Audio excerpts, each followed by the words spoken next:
Hello everyone. Today we're going to continue our carnival theme by working with scarves.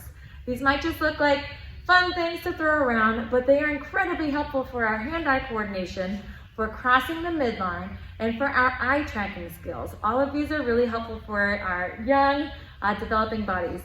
To add a little challenge, we're going to try to cross hands. Can you try? Yep, and then that's good because at this rate, a lot of our kiddos do have a dominant hand, but it's good to practice with both. Then we're going to try to do it, clap and catch it together. We're going to try to throw high and wait till the end to catch low. Get a little suspense to it. Good. And then let's go ahead and we're going to add a second one. This might be a little too tricky for our younger friends, but we're going to try our best. So we're going to just throw it up and just try to catch them together. Throw and catch. Easy enough, right? Yeah. Now, cross and catch.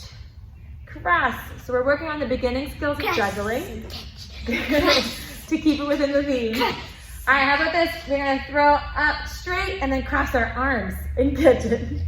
So throw straight and cross arms. By working this out, they're able to do a little bit of whoopsies movement planning. Okay. And then try to figure out with their whole body and even practice catching on different body parts. We try to catch on our arms. Good. Body awareness is an incredibly good, important step for our little friends. So it's always good to practice as much as we can. I bonked you. I'm sorry.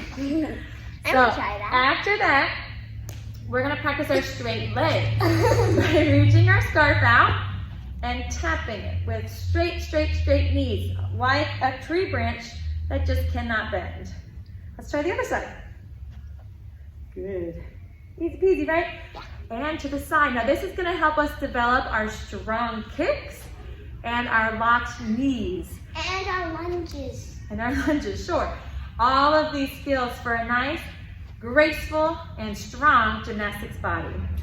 We will do some toe point drills with these as well because we want to have a nice solid toe point, which includes the ankle as well as the toes. So, hope you enjoy the show. Okay. And for our first event for Top Nastics and Kid Nastics, we're going to be working on our beam and our vault, but by bringing in the circus elements, we're going to make it super fun.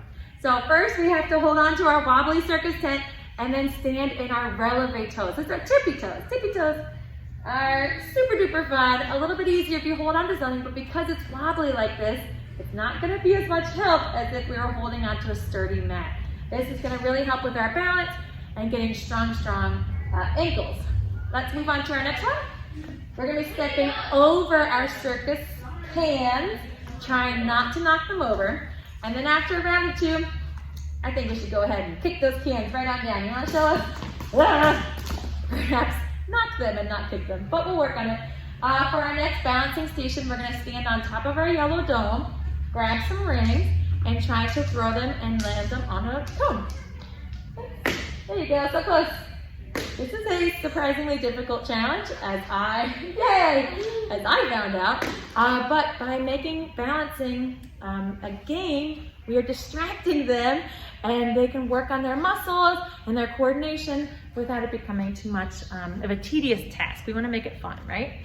Over here, we're going to be working on our straddle jumps, our straight jumps, and our tuck jumps, while also giving them the challenge of throwing a Velcro ball and landing on the clown's hair.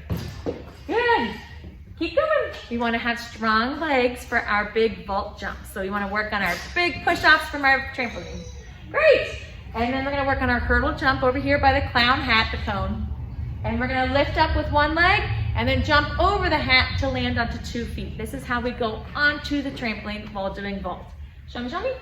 Great. Our 1 foot to 2 foot jumps, or our hurdle jumps, are a little tricky for the little ones, but the more we practice it, the easier it gets. And for Kid Nastics, we have a second event that is an obstacle course for beam. We figured that they'd have a little bit of fun while still practicing all of the things that we have worked on earlier in the class, including their releve walks, and their sideways and backwards and kick walks. We want to make it a little bit more challenging by increasing the height of the beams, as well as increasing the height of the props that they're stepping over. And we are also, there you go. And we're also incorporating some Nastics 2 skills that are a little bit trickier, including harder walks and different ways of moving. We want to make sure that our kiddos are feeling challenged and that they are realizing how much that they're building their skills. We want to make sure that they are having a lot of fun and get them working still. You will also be receiving a skill report card this week. It includes the start date, the testing date, and the acquired date of all of our drills and our skills that we've been tracking. Remember, you want to get to 80% of your skill card, not only completed, but acquired. That means that each one of those drills and skills is performed with a high level of success. We want to make sure that our kiddos are in the proper class. And if we move up too quickly, your body may not be able to handle the challenges of the next level. Safety is our #1 goal, of course, so you want to make sure that everyone is in the spot that they should be in.